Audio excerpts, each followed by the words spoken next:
Alright, listen up. If you're watching this, chances are you're in a tough spot. She's pulling away, the texts have slowed down, maybe she even ghosted you. Or worse, she straight up told you she's done, and now that sinking feeling is creeping in. That panic, that voice in your head telling you, I have to fix this. So what do? You pick up your phone, type out that long emotional text, or maybe you think about calling her, just to talk, just to get some kind of reaction. Maybe if you remind her of the good times, if you just say the right thing, she'll snap out of it and everything will go back to the way it was. Wrong. That's the biggest mistake you can make. Chasing her, begging, trying to convince her. That's a surefire way to push her even further away. But here's the good news. You don't have to play that game. You don't have to lose yourself over this. In fact, the real power move is doing something completely different. And once you understand this, not only will you shift the entire situation, but you'll start seeing yourself and the way women respond to you in a whole new light. Let me break it down for you.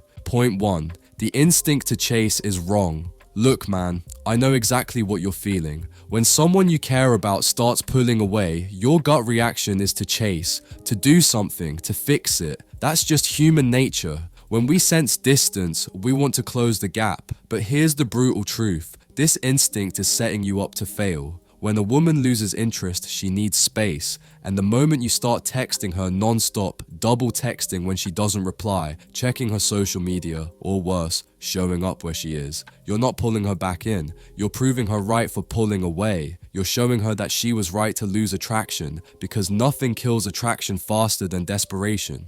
Listen to me. Women don't respect men who chase. They don't feel drawn to guys who put them on a pedestal and beg for their attention. What they do respect are men who have standards, men who know their worth, men who have the confidence to walk away when they're not being valued. So instead of chasing, you do the opposite. You disappear. You let her feel what it's like without you. Because here's the kicker, people only appreciate what they might lose. And if she has any real interest in you at all, she'll start to notice your absence. But if she doesn't, then that tells you everything you need to know.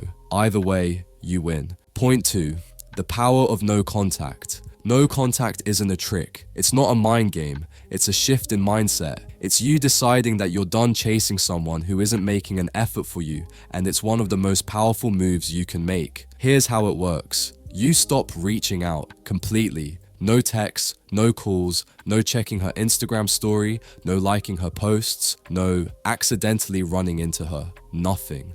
If she reaches out, you don't jump at the first sign of attention. You don't engage in pointless small talk. You stay focused on you. Why does this work? Simple. When you're always available, you become predictable, and what's predictable becomes boring. It gets taken for granted, but the moment you step back, you create space, and in that space, something interesting happens. She starts to wonder. She wonders why you're not reaching out. She wonders if she made the right decision. She starts remembering the good times, the way you made her feel, the things she once liked about you, and whether she realizes it or not, curiosity turns into uncertainty. Now, does this mean she's guaranteed to come running back? No. But that's not the point. The point is, you are reclaiming your power. Instead of sitting around waiting for her validation, you're showing that you don't need it. And here's the cold, hard truth. If she truly valued you, she'll notice your absence. She'll feel that shift. And if she doesn't, then she was never yours to begin with. Either way, you win. Because instead of chasing someone who isn't sure about you, you're making space for someone who is. Point 3.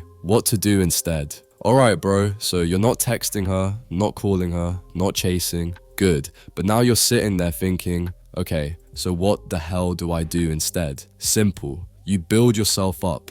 You use this time to get stronger, sharper, and fully in control of your own life. First, expand your mind, read books. And no, I don't mean boring textbooks. I'm talking about books that make you think, psychology, business, personal growth, anything that levels you up. When you start understanding how the world works, you carry yourself differently. And trust me, people notice. Next, upgrade your style. Let's be real, when you look good, you feel good. Go get a fresh haircut, invest in some clothes that fit right, take care of yourself. Confidence isn't just about mindset, it's also about how you present yourself. Then, improve your social skills. And no, I don't mean sliding into DMs. I mean actually going out, talking to people, building real connections. Not just with women, meet new friends, find people who challenge you, who make you better. Social confidence is a cheat code in life. Now, let's talk about challenging yourself. Always wanted to learn how to fight? Sign up for boxing or martial arts. Always admired people who play an instrument? Pick one up. Push yourself past your comfort zone, because that's where real growth happens. And finally, switch things up. If you've been stuck in the same boring routine, break it. Take a solo trip, even if it's just a new city for the weekend. Experience new things. Create your own stories. Because here's the thing, you are the priority now. You're not waiting, you're not hoping, you're not clinging to the past. You're stepping into something better. And you know the best part? When she sees you evolving, living a life that excites you, she's gonna feel it. She's gonna wonder why you're not chasing her like she expected. And that's when the power shifts back to you. Point 4. The importance of self-respect. Listen, man, self-respect is everything. It's not just about how you treat yourself, it's about the standard you set for everyone around you, including her. If a woman walks away from you and you go chasing after her, what are you telling her? You're saying, hey, you can leave, disrespect me, ignore me, and I'll still be right here, waiting. That's not strength, that's weakness. And deep down, she knows it. But a man who respects himself, he doesn't beg, he doesn't plead, he doesn't hand over his dignity just to keep someone around. He knows that his value isn't tied to whether or not she stays. And when you truly believe that, when you start carrying yourself with that unshakable confidence, people feel it, women sense it, and they're drawn to it. Not because you're playing a game, but because you genuinely know your worth. So stop giving your power away. Respect yourself first, and the right people will always respect you in return.